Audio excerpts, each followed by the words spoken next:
करते हैं। कास्ट एक सच्चाई है, क्या विश्व में अगर कहीं भी जाए सभी धर्म देश में जात है, एक सच्चाई है और जात के नाम पर गैर बराबरी है। तो यहाँ जात में भी जात है, कुर्मी में भी कुर्मी है, बनिया में भी बनिया है, कहार में भी कहार है।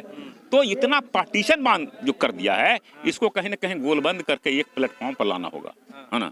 और इसकी लड़ाई लड़ना पड़ेगा, इसलिए है काम कड़ा लेकिन असंभव नहीं है। आप कैसे कह सकते हैं, यहाँ पर तो एक जाति में इतने सारे पारिश बना दिया गया है। तो रहे हैं लगभग कितना 7 या 8 पारिश है ना, तो वो लोग तो आपस में शादी तो कर ही नहीं रहे हैं। सर की भाजपा से लड़ाई है और नीतीश कुमार जी हमारे भाई हैं, यही शायद यही है ना। जो भी उसमें था जदयू मेरा भाई है, भाजपा से लड़ाई है। अच्छा, उल्टा बोल दिया, नाम लेकर। इसमें क्या हुआ, हमारी संख्या आधी हो गई, आपके साथ लड़ रहे थे, आपने चिराग के साथ आपको कंस्पिरेसी की, हमारी संख्या हाफ कर दी। तो जब मेरे साथ आप सब कंस्पिरेसी कर रहे हैं तो हमको तो अलर्ट होना पड़ेगा, तो आपकी ताकत को हमको कम करना पड़ेगा, क्योंकि सत्ता पर जो आप चाह रहे हैं कि हमारा अधिकार हो जाए और जो जनसुराज का एक कहीं कहीं इसको कंस्पिरेसी चले, तो इसको हम निर्मूल करेंगे, इसको हम सफल होने नहीं देंगे। इसके लिए समाज को संगठित करेंगे, जागरूक करेंगे, एकत्रित करेंगे और इस चुनौती को भी पटना के दीघा विधानसभा क्षेत्र में है और आज यहाँ पर लौह पुरुष सरदार वल्लभ भाई पटेल जी का जन्मदिन मनाया जा रहा है। हमारे साथ दीघा विधानसभा क्षेत्र के बसपा के प्रत्याशी प्रभाकर सिंह पटेल हैं और यहाँ पर इस क्षेत्र के काफ़ी सारे लोग यहाँ पर आए और लौह पुरुष का जन्म उत्सव मनाएं। यहाँ पर देखिए अभी हमारे साथ मौजूद भी हैं और सब लोग यहाँ पर आज एकत्रित हुए हैं सरदार वल्लभ भाई पटेल जी का जन्मदिन मनाने के लिए।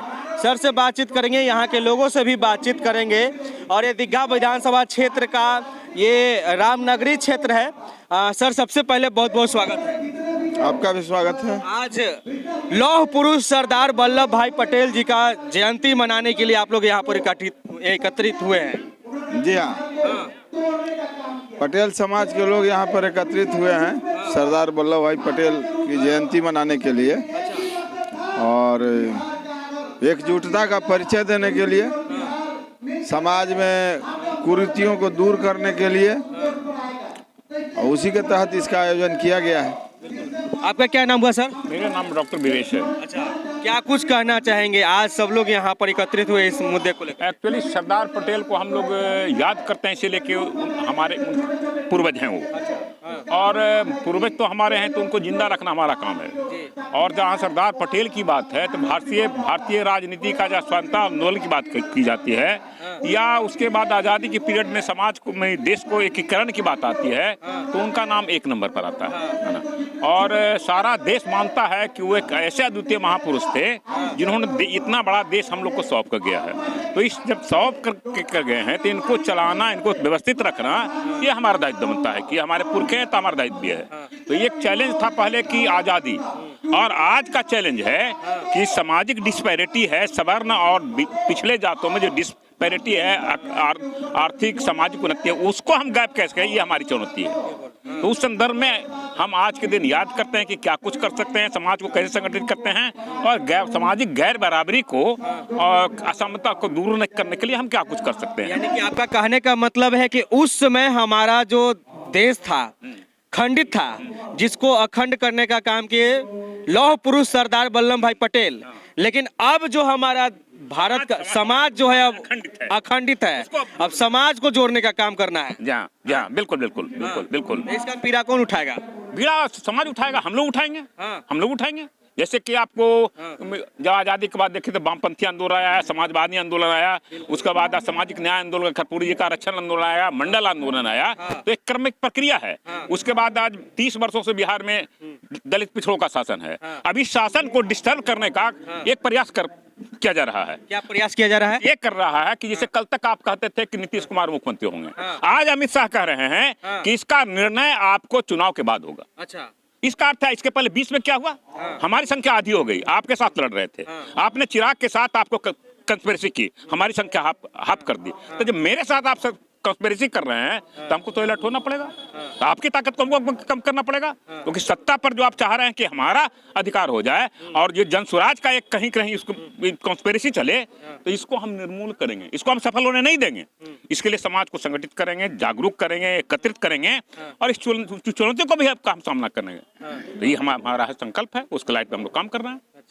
अभी आपके क्षेत्र से प्रभाकर सिंह पटेल भी चुनाव लड़ रहे हैं। ठीक है, लड़ रहे हैं तो हमारे समाज के आदमी हैं, इनके साथ हम लोग खड़े होंगे, इनके साथ हम लोग खड़े होंगे। लेकिन इनको ही वचन देना होगा कि अगर हम आके आते हैं तो नीतीश जी के हाथ को, ये समाज के हाथ को मजबूत करना पड़ेगा, वहां पर पार्टी इनको नहीं देखना पड़ेगा। अगर ये पार्टी देखेंगे तो हम भी इनको नहीं देखेंगे।